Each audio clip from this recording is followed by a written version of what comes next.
So dear students, today in this class let us learn about atomic spectra.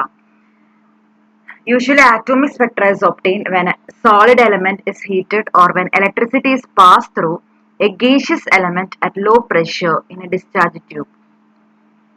In such a case there occurs an emission of light and this emission of light is called line spectra or atomic spectra, and this spectra can be resolved or seen through a spectroscope. So the spectra consists of a series of lines corresponding to different wavelengths. Each element has its own characteristic line spectra, and so the line spectra can be regarded as fingerprints of the elements. Hydrogen ഒരു discharge ട്യൂബിൽ എടുത്തിട്ട് law പ്രഷറിൽ നിറച്ച ഒരു discharge tube, hydrogen നിറച്ച ഒരു discharge ട്യൂബിലൂടെ നമ്മൾ electricity pass ചെയ്യുകയാണെങ്കിൽ അത് ലൈറ്റിനെ ഇമിറ്റ് ചെയ്യും. ആ ലൈറ്റിനെ ഇമിറ്റ് ചെയ്യുന്നത് നമ്മളൊരു സ്പെക്ട്രോസ്കോപ്പിലൂടെ നോക്കുമ്പോൾ നമുക്ക് അതിനെ ഒത്തിരി ലൈൻസ് ആയിട്ട് കാണാൻ പറ്റും. അതിനെയാണ് നമ്മൾ ലൈൻ സ്പെക്ട്ര അല്ലെങ്കിൽ ആറ്റോമിക് സ്പെക്ട്ര എന്ന് പറയുന്നത്. അപ്പൊ ഹൈഡ്രജൻ ആറ്റോമിക് സ്പെക്ട്ര ആയിരിക്കില്ല ഹീലിയത്തിനുള്ളത്, ഹീലിയത്തിന്റെ ആറ്റോമിക് സ്പെക്ട്ര ആയിരിക്കില്ല ഒരിക്കലും ലിഥിയത്തിനുള്ളത്. എല്ലാവരെയും ഡിഫറെന്റ് സ്പെക്ട്ര ആയിരുന്നു. അതുകൊണ്ട് തന്നെ ഫിംഗർ പ്രിന്റ് എന്ന് നമുക്ക് വിളിക്കാവുന്നതാണ്. ഓരോരുത്തരും നമുക്ക് ഐഡന്റിഫൈ ചെയ്യാം ഈ സ്പെക്ട്ര വെച്ചിട്ട് ഏത് എലമെന്റ് ആണെന്ന് നമുക്ക് പറയാൻ പറ്റും. ഇനി കൂടുതൽ ഇലക്ട്രോൺസ് ഉള്ള ആറ്റംസ്, ഇപ്പൊ ലിഥിയം, സോഡിയം, പൊട്ടാസ്യം അങ്ങനെയുള്ളവരുടെയൊക്കെ ലൈൻ സ്പെക്ട്ര ഭയങ്കര കോംപ്ലക്സ് ആണ്. അത് ഇന്റർപ്രറ്റ് ചെയ്യാൻ വളരെ ബുദ്ധിമുട്ടുണ്ട്. പക്ഷേ ഒരു ഇലക്ട്രോൺ മാത്രമുള്ള ഹൈഡ്രജന്റെ സ്പെക്ട്ര അത്ര കോംപ്ലക്സ് അല്ല, സിമ്പിൾ ആണ്. അതുപോലെ He+, ഹീലിയത്തിന്റെ പോസിറ്റീവ് ചാർജ് ഉള്ള അയോൺ ആണ്. അതിന്റെയും ഒരു ഇലക്ട്രോൺ ഉള്ളതുകൊണ്ട് സിമ്പിൾ ആയിട്ടുള്ള ഒരു ലൈൻ സ്പെക്ട്രയാണ് വരിക. ഇനി ഹൈഡ്രജന്റെ ലൈൻ സ്പെക്ട്ര നോക്കിക്കഴിഞ്ഞു കഴിഞ്ഞിട്ടുണ്ടെങ്കിൽ ഒത്തിരി സീരീസ് ഓഫ് ലൈൻസ് ഉണ്ട്. സീരീസ് ഓഫ് ലൈൻസ് ഇങ്ങനെയൊക്കെയാണ്. ആദ്യത്തത് ലൈമാൻ സീരീസ്, പിന്നത്തത് ബാമർ സീരീസ് ഓഫ് ലൈൻസ് ആണ്, പിന്നത്തത് Paschen series of lines, Brackett series of lines, last Pfund series of lines ആണ്. അതിൽ തന്നെ ലൈമാൻ സീരീസ് ഓഫ് ലൈൻസ് എപ്പോഴും കാണപ്പെടുന്നത് അൾട്രാ വയലറ്റ് റീജിയനിലാണ്, അത്രയും എനർജി അതിനുണ്ട്. Balmer series of lines visible റീജിയനിലാണ്, വിസിബിൾ ലൈറ്റിന്റെ റീജിയനിലാണ് വരിക. പാഷൻ സീരീസും ബ്രാക്കറ്റ് സീരീസും ഫണ്ട് സീരീസും ഏകദേശം ഇൻഫ്രാറെഡ് റീജിയനിലാണ് കാണപ്പെടുന്നത്. നമ്മുടെ കണ്ണുകൊണ്ട് കാണാൻ പറ്റുന്ന ലൈൻസ് എന്ന് പറയുന്നത് ബാമർ ലൈൻസ് ആണ്. ബാമർ ലൈൻസ് ഈ സണ്ണിന്റെ സ്പെക്ട്രത്തില് ബാമർ എന്ന് പറഞ്ഞ ഒരു സയന്റിസ്റ്റ് കണ്ടെത്തിയിട്ടുണ്ട്. അങ്ങനെയാണ് പേര് ബാമർ സീരീസ് എന്ന് വന്നത്. അപ്പൊ സണ്ണിന്റെ സ്പെക്ട്രത്തില് 4 ഇമ്പോർട്ടന്റ് ലൈൻസ് കണ്ടായിരുന്നു. ഒന്ന് H-ആൽഫ എന്ന് പറഞ്ഞ ലൈന്, അത് റെഡ് റീജിയനിലാണ് വരുന്നത്. വിസിബിൾ റീജിയൻ തന്നെ നമുക്ക് അറിയാവുന്ന വിബ്ജിയോർ ഉണ്ട്. അതില് റെഡ് റീജിയൻ എന്ന് പറയുന്നത് ഇങ്ങേയറ്റത്തും വയലറ്റ് റീജിയൻ എന്ന് പറയുന്നത് അങ്ങേയറ്റത്തുമാണ്. അപ്പൊ റെഡ് റീജിയനിൽ വരുന്നതാണ് H-ആൽഫ. H-ബീറ്റ ബ്ലൂ ഗ്രീൻ റീജിയനിലാണ് വരുന്നത്. H-ഗാമ ബ്ലൂ റീജിയനിലും H-ഡെൽറ്റ വയലറ്റ് റീജിയനിലുമാണ്.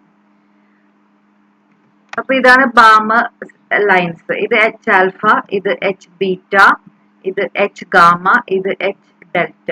ഇത് ഏത് വേവ് ലെങ്ത്തിലാണ് വരുന്നതെന്ന് ഇവിടെ എഴുതിയിട്ടുണ്ട്. ഏകദേശം H-ആൽഫ വരുന്നത് 650 അടുത്താണ്, 670 ആ റീജിയനിൽ വരും. അപ്പൊ ഇതാണ് ബാമർ സീരീസ് ഓഫ് ലൈൻസ്. ഇതുപോലെ തന്നെ അൾട്രാ വയലറ്റിൽ വരുന്നതാണ് ലൈമാൻ സീരീസും, പിന്നെ ഇൻഫ്രാറെഡ് റീജിയനിൽ വരുന്നതാണ് ബാക്കിയുള്ള series, passion, bracket and fund series. ഇനി ഓരോ സീരീസ് ഓഫ് ലൈൻസിന്റെയും വേവ് നമ്പർ കണ്ടെത്താൻ റിഡ്ബർഗ് എന്ന് പറഞ്ഞ സയന്റിസ്റ്റ് റിഡ്ബർഗ് ഇക്വേഷൻ കൊണ്ടുവന്നിട്ടുണ്ട്. വേവ് നമ്പർ എന്ന് പറഞ്ഞു കഴിഞ്ഞിട്ടുണ്ടെങ്കിൽ എല്ലാവർക്കും അറിയാം, ന്യൂ ബാർ എന്നാണ് നമ്മൾ വേവ് നമ്പർ റെപ്രസെന്റ് ചെയ്യണത്. എന്താണ് വേവ് നമ്പർ? വേവ് നമ്പർ എന്ന് പറഞ്ഞു കഴിഞ്ഞിട്ടുണ്ടെങ്കിൽ it is the reciprocal of lambda or the wave length. അപ്പൊ ലാംഡേനെ തിരിച്ചിട്ട് കഴിഞ്ഞിട്ടുണ്ടെങ്കിൽ നമുക്ക് വേവ് നമ്പർ കിട്ടും, ന്യൂ ബാർ. അപ്പൊ wave number is equal to RH into 1/n1 square minus 1/n2 square. n1 എന്ന് പറയുന്നത് ലോവർ എനർജി ലെവലും n2 എന്ന് പറയുന്നത് ഹയർ എനർജി ലെവലുമാണ്. എന്തുകൊണ്ടാണ് ഈ സീരീസ് ഓഫ് ലൈൻസ് വരുന്നതിന് റീസൺ എന്ന് പറയുന്നത്, ഇലക്ട്രോൺ ഹയർ എനർജി ലെവലിലേക്ക് എക്സൈറ്റഡ് ആയി പോയി കഴിഞ്ഞിട്ടുണ്ടെങ്കിൽ അത് തിരിച്ച് പഴയ ഗ്രൗണ്ട് ലെവലിലേക്ക് വരും. ആ ഗ്രൗണ്ട് ലെവലിലേക്ക് വരുമ്പോൾ ലൈറ്റിനെ ഇമിറ്റ് ചെയ്യുന്നു. അപ്പൊ ലോവർ എനർജി ലെവലാണ് ഈ N1, ഹയർ എനർജി ലെവലാണ് N2 എന്ന് പറയുന്നത്. ഇനി RH എന്ന് പറയുന്നത് റിഡ്ബർഗ് കോൺസ്റ്റന്റ് ആണ്. അതൊരു കോൺസ്റ്റന്റ് ആണ്. അതിന്റെ വാല്യൂ 1.097 into 10⁻⁷ മീറ്റർ ഇൻവേഴ്സ് ആണ്. അപ്പൊ ഇതാണ് വേവ് നമ്പർ കാണാനുള്ള ഇക്വേഷൻ എന്ന് പറയുന്നത്. ഇനി N1 and N2 ഇൻഡിജേഴ്സ് ആണ്. N1 സാധാരണ 1 വരും. അപ്പൊ അങ്ങനെയാണെങ്കിൽ N2 അതിനേക്കാളും കൂടുതലായിരിക്കും. 2 അല്ലെങ്കിൽ 3 അല്ലെങ്കിൽ 4 അല്ലെങ്കിൽ 5 ആയിരിക്കും. That means N1 and N2 are integers, but N2 is always greater than N1. ഇനി ഓരോ particular series of lines, Balmer, Lyman, Paschen, Brackett, Pfund, ഓരോ സീരീസ് ഓഫ് ലൈൻസിനും N1 എപ്പോഴും കോൺസ്റ്റന്റ് ആയിരിക്കും. N2 മാത്രമാണ് വ്യത്യാസം വരുള്ളൂ. അപ്പൊ ഓരോ ലൈൻസും N1ഉം N2ഉം എന്താന്ന് നമുക്ക് ജസ്റ്റ് നോക്കാം. ഇതാണ് സീരീസ്. ലൈമാൻ സീരീസിൽ N1 എപ്പോഴും 1 ആണ്. അതായത് ഫസ്റ്റ് ലെവലാണ്. ഏറ്റവും ആദ്യത്തെ ഓർബിറ്റിലാണ് ഈ N1 റെപ്രസെന്റ് ചെയ്യണത്. N2 എന്ന് പറയുന്നത് അതിനടുത്ത ഓർബിറ്റ്സ് ആണ്. 2, 3, 4 അങ്ങനെ വാല്യൂസ് വരും. എത്ര വാല്യൂസ് വേണമെങ്കിലും വരാവുന്നതാണ്. ബാമ സീരീസ് ആണ് നെക്സ്റ്റ് വൺ. ബാമ സീരീസിൽ N1 എന്ന് പറയുന്നത് 2 ആണ്. ഇത് സെക്കൻഡ് എനർജി ലെവൽ അല്ലെങ്കിൽ സെക്കൻഡ് ഓർബിറ്റ് ആണ് ഈ 2 എന്ന് പറഞ്ഞ് റെപ്രസെന്റ് ചെയ്യുന്നത്. അപ്പൊ N2 എന്ന് പറയുന്നത് അതിനേക്കാളും വലിയ വാല്യൂസ് ആയിരിക്കും. 3, 4, 5 എക്സെട്ര അങ്ങനെ വരും. അപ്പൊ അതിന്റെ അർത്ഥം എന്ന് പറയുന്നത് 3യിൽ ഇരിക്കുന്ന ഒരു ഇലക്ട്രോൺ 2യിലേക്ക് വരുമ്പോൾ ലൈറ്റ് എമിറ്റ് ചെയ്യുന്നത് വിസിബിൾ റീജിയനിലായതുകൊണ്ടാണ് നമ്മൾ ബാമ സീരീസ് ഓഫ് ലൈൻസ് കാണപ്പെടുന്നത്. അല്ലെങ്കിൽ 4ൽ ഇരിക്കുന്ന ഒരു ഇലക്ട്രോൺ 2യിലേക്ക് ചാടുമ്പോൾ ലൈറ്റ് എമിറ്റ് ചെയ്യുന്നതാണ് നമ്മൾ ബാമ സീരീസ് ഓഫ് ലൈൻസ് ആയിട്ട് കാണുന്നത്. പാഷൻ സീരീസ് എന്ന് പറഞ്ഞു കഴിഞ്ഞിട്ടുണ്ടെങ്കിൽ N1 എപ്പോഴും 3 ആണ്. അപ്പൊ N2 അതിനേക്കാളും വലിയ വാല്യൂ ആയതുകൊണ്ട് 4, 5, 6 എക്സെട്ര വരും. അതിന്റെ മീനിങ് എന്താണ്? 4ൽ ഇരിക്കുന്ന ഒരു ഇലക്ട്രോണ് 3യിലേക്ക് ചാടുമ്പോൾ ലൈറ്റ് എമിറ്റ് ചെയ്യുന്നത് പാഷൻ സീരീസ് ഓഫ് ലൈൻസ് ആയി കാണപ്പെടുന്നു. അത് നമ്മൾ ഇൻഫ്രാറെഡ് റീജിയനിലാണ് കാണപ്പെടുക. അടുത്തത് ബ്രാക്കറ്റ് സീരീസ് ആണ്. ബ്രാക്കറ്റ് സീരീസിൽ N1 4 ആണ്. N2 ആണെങ്കിൽ 5, 6, 7. So what does it mean? It means that an electron present in the 5th orbit when jumps to the 4th orbit emits light which is seen in the infrared region and is called a bracket series of lines. അടുത്തത് fund series ആണ്. Fund സീരീസിൽ N1 5ഉം N2 6, 7, 8 ആണ്. അപ്പൊ ആറാമത്തെ ഓർബിറ്റിൽ ഇരിക്കുന്ന ഒരു electron 5ലേക്ക് ചാടുമ്പോൾ കുറച്ച് light emit ചെയ്യും. ആ ലൈറ്റ് നമ്മൾ ഇൻഫ്രാറെഡ് റീജിയനിലാണ് കാണുന്നത്. അതിനെയാണ് നമ്മൾ ഫണ്ട് സീരീസ് എന്ന് വിളിക്കുന്നത്. അവസാനത്തെ 3 ഇൻഫ്രാറെഡ് റീജിയനിലും, ബാമ സീരീസ് വിസിബിൾ ലൈറ്റ് റീജിയനിലും, ലൈമാൻ സീരീസ് അൾട്രാവയലറ്റ് റീജിയനിലുമാണ് കാണപ്പെടുന്നത്. അപ്പൊ ഇതാണ് ഹൈഡ്രജൻ സ്പെക്ട്രത്തിലുള്ള different series of lines.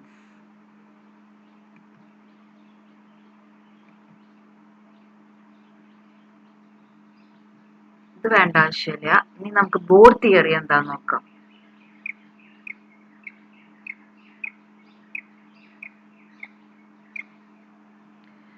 Now let us discuss about the Bohr's theory of atom. Niels Bohr എന്ന് പറഞ്ഞ സയന്റിസ്റ്റ് ബോർ തിയറി കൊണ്ടുവന്നത് 1913ലാണ്.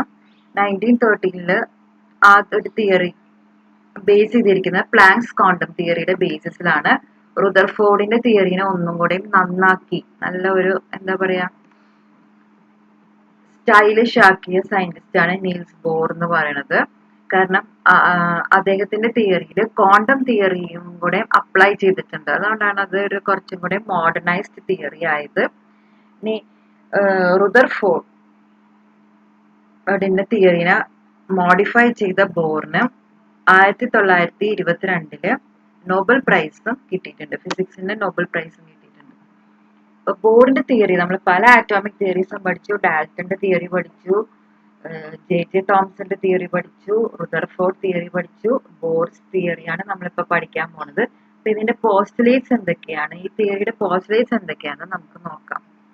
ഒന്നാമത്തെ പോസ്റ്റുലേറ്റ് പറയുന്നത് the electrons revolve around a heavy positive central nucleus with a definite velocity in definite circular paths of fixed radius and energy.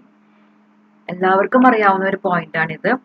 എപ്പോഴും സെന്ററിലുള്ളതാണ് nucleus.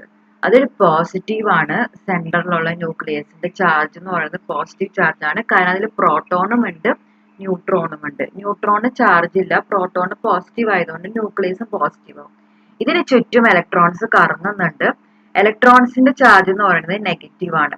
അപ്പൊ positive negative അട്രാക്ഷനെ exactly balance ചെയ്യും. ഈ electron തോന്നുന്ന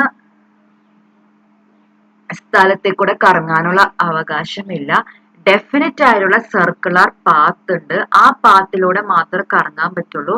ആ പാത്തിന്റെ റേഡിയസും എനർജിയും ഫിക്സ്ഡ് ആണ്, മാറ്റാൻ പറ്റില്ല ഒരിക്കലും.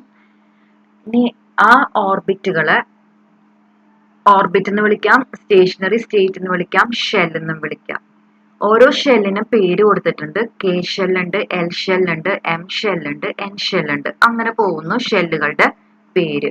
അപ്പൊ ഇതാണ് ബോറിന്റെ ഓർബിറ്റിന്റെ ഏകദേശം ഒരു മോഡൽ അല്ലെങ്കിൽ ഒരു ചിത്രം എന്ന് പറയുന്നത്. What is the second postulate? Second postulate states that as long as an electron moves in any one particular orbit, it does not lose or gain energy. ഒരു ഇലക്ട്രോൺ ഒരു ഓർബിറ്റിലൂടെ കറങ്ങുമ്പോൾ അതിന്റെ എനർജി ഫിക്സ്ഡ് ആണ്. അതിന്റെ എനർജിക്ക് ഒരു മാറ്റവും വരില്ല. ഇനി വേറെ ഒരു ഓർബിറ്റിലേക്ക് അത് ചാടുകയാണെങ്കിൽ മാത്രമാണ് ചിലപ്പോൾ അത് എനർജി അബ്സോർബ് ചെയ്യുകയും ചെയ്യും, ചിലപ്പോൾ എനർജി എമിറ്റ് ചെയ്യുകയും ചെയ്യും. ഒരു പർട്ടിക്കുലർ ഓർബിറ്റിൽ തന്നെയാണ് അത് ഇരിക്കുന്നത് എങ്കിൽ അതിന്റെ എനർജിക്ക് ഒരു വ്യത്യാസം വരുന്നില്ല. അതുകൊണ്ട് ഈ സ്റ്റേഷനറി സ്റ്റേറ്റിനെ നമുക്ക് എനർജി ലെവൽസ് എന്നും കൂടെ വിളിക്കാം. അപ്പൊ ഓർബിറ്റിന് 4 പേരുകളാണ് നമ്മളിപ്പോൾ പറഞ്ഞത്. ഓർബിറ്റ് എന്ന് പറഞ്ഞ പേരുണ്ട്, ഷെൽ എന്നുള്ള പേരുണ്ട്, സ്റ്റേഷനറി സ്റ്റേറ്റ് എന്നുള്ള പേരുണ്ട്, ഇപ്പൊ ഒരു പേരും കൂടിയായി എനർജി ലെവൽസ് എന്നുള്ള ഒരു പേരും കൂടി. ഇനി ഇലക്ട്രോണിനെ വേണമെങ്കിൽ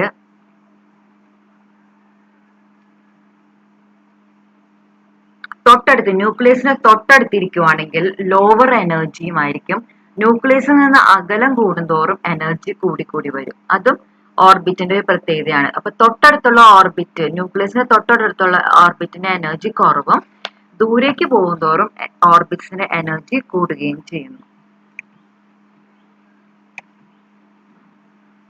The third postulate ennaanu, the frequency of radiation absorbed or emitted when transition occurs between two stationary states that differ in energy by delta E is given by nu equal to delta E by H or equal to E2 minus E1 by H, where E1 and E2 are the energies of the lower and higher allowed energy states respectively.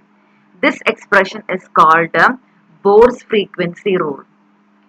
മൂന്നാമത്തെ postulate എന്ന് പറയുന്നത് Bohr's frequency rule ആണ്. അതായത് ഒരു ഓർബിറ്റിൽ ഒരു ഇലക്ട്രോണിന് വേണമെങ്കിൽ energy absorb ചെയ്തിട്ട് അടുത്ത ഓർബിറ്റിലേക്ക്, മുകളിലത്തെ ഓർബിറ്റിലേക്ക് ചാടി പോകാവുന്നതാണ്. അങ്ങനെ അബ്സോർബ് ചെയ്യുമ്പോൾ ഉണ്ടാവുന്ന ഫ്രീക്വൻസി ഓഫ് റേഡിയേഷൻ എത്ര അബ്സോർബ് ചെയ്യേണ്ടത് അത് കണ്ടെത്താനുള്ള ഇക്വേഷൻ എന്ന് പറയുന്നത് nu equal to delta E by h ആണ്. നമ്മുടെ പ്ലാങ്ക്സ് ക്വാണ്ടം തിയറിയിൽ നമ്മൾ പഠിച്ചതാണ് E equal to H nu എന്ന്. അത് തന്നെയാണ് ഈ ഇക്വേഷനും, nu equal to delta E by h. ഇനി എന്താ ഡെൽറ്റ ഇ? ഡെൽറ്റ ഇ എന്ന് പറയുന്നത് ചേഞ്ച് ഇൻ എനർജി. ഒരു ഓർബിറ്റിൽ നിന്ന് മറ്റേ ഓർബിറ്റിലേക്ക് ചാടുമ്പോൾ ഉണ്ടാവുന്ന ചേഞ്ച് ഇൻ എനർജിയാണ്. അതെങ്ങനെ കണ്ടെത്തുക? രണ്ട് ഓർബിറ്റിനും ഓരോ ഫിക്സ്ഡ് എനർജി ഉണ്ട്. അപ്പൊ രണ്ടും കൂടെ മൈനസ് ചെയ്ത് കഴിഞ്ഞാൽ നമുക്ക് ആ ചേഞ്ച് ഇൻ എനർജി കിട്ടും. അപ്പൊ സെക്കൻഡ് ഓർബിറ്റ് E2 ആണെന്ന് കരുതുക, ഫസ്റ്റ് ഓർബിറ്റ് E1 ആണെന്ന് കരുതുക. അപ്പൊ ചേഞ്ച് ഇൻ എനർജി കാണാനുള്ള ഇക്വേഷൻ എന്ന് പറയുന്നത് E2 മൈനസ് E1 ആണ്. അപ്പൊ ന്യൂ കാണാൻ അല്ലെങ്കിൽ ഫ്രീക്വൻസി കാണാനുള്ള ഇക്വേഷൻ എന്ത് വരും? Nu equal to E2 minus E1 by h. ഇതിനെയാണ് നമ്മൾ വിളിക്കുന്നത് ബോർസ് ഫ്രീക്വൻസി റൂള്. അപ്പൊ ചിലപ്പോ താഴത്തെ ഓർബിറ്റിൽ ഇരിക്കുന്ന ഒരു ഇലക്ട്രോൺ എനർജി അബ്സോർബ് ചെയ്തിട്ട് മുകളിലത്തെ ഓർബിറ്റിലേക്ക് പോകും.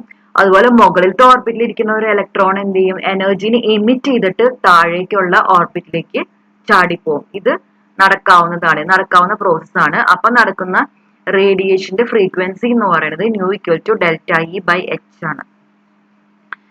അടുത്ത നാലാമത്തെ പോസ്റ്റുലേറ്റ് ആണ്. നാലാമത്തെ പോസ്റ്റുലേറ്റ് എന്ന് പറയുന്നത് the angular moment of an electron is quantised in any given stationary state.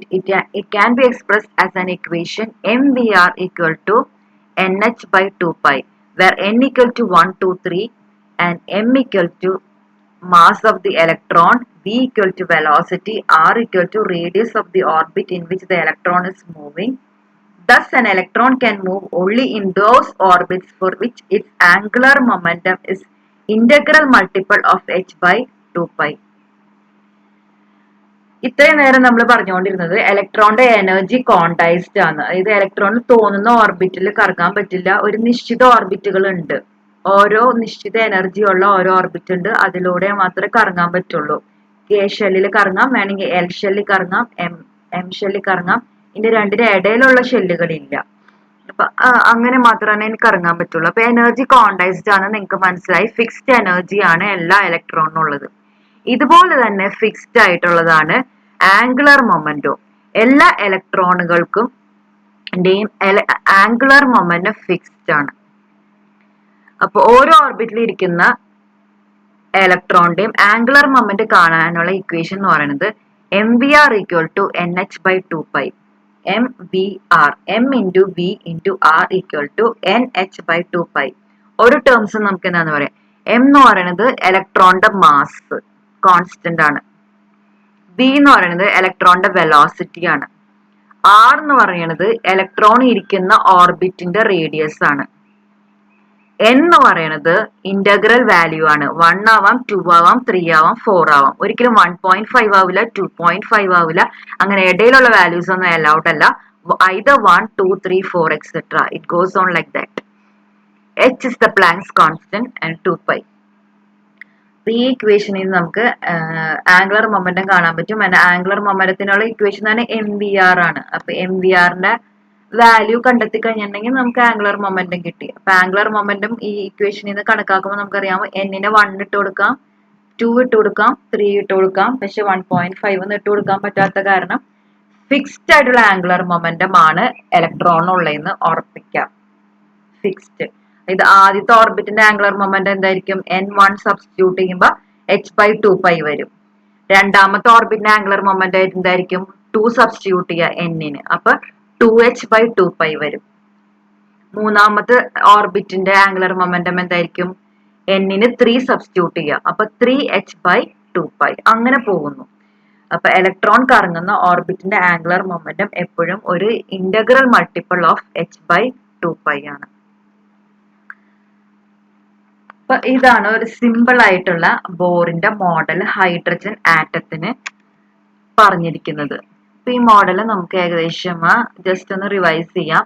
ബോറിന്റെ മോഡലിന്റെ ഏറ്റവും പ്രധാനപ്പെട്ട കാര്യം എന്ന് പറഞ്ഞാൽ കോൺസെൻട്രിക് ഓർബിറ്റ്സ് ആണ്. കോൺസെൻട്രിക് എന്ന് പറഞ്ഞു കഴിഞ്ഞിട്ടുണ്ടെങ്കിൽ എല്ലാ ഓർബിറ്റുകളുടെയും സെന്റർ എന്ന് പറയുന്നത് ന്യൂക്ലിയസ് തന്നെയാണ്, ഒരേ സെന്റർ ആണ്.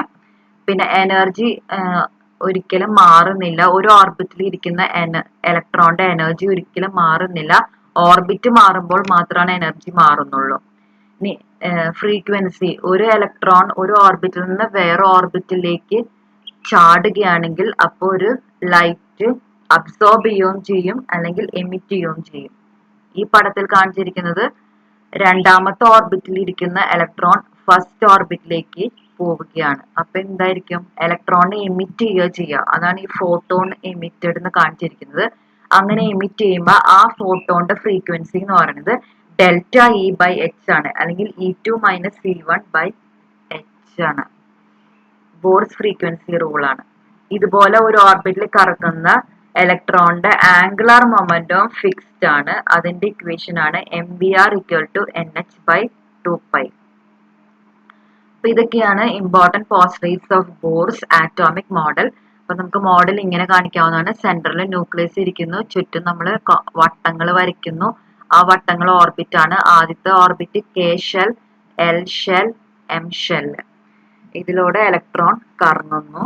ഇലക്ട്രോണിന് അടുത്ത ഓർബിറ്റിലേക്ക് പോണെങ്കിൽ എനർജി അബ്സോർബ് ചെയ്യണം. Okay, so this is what is meant by Bohr's model. Okay, thank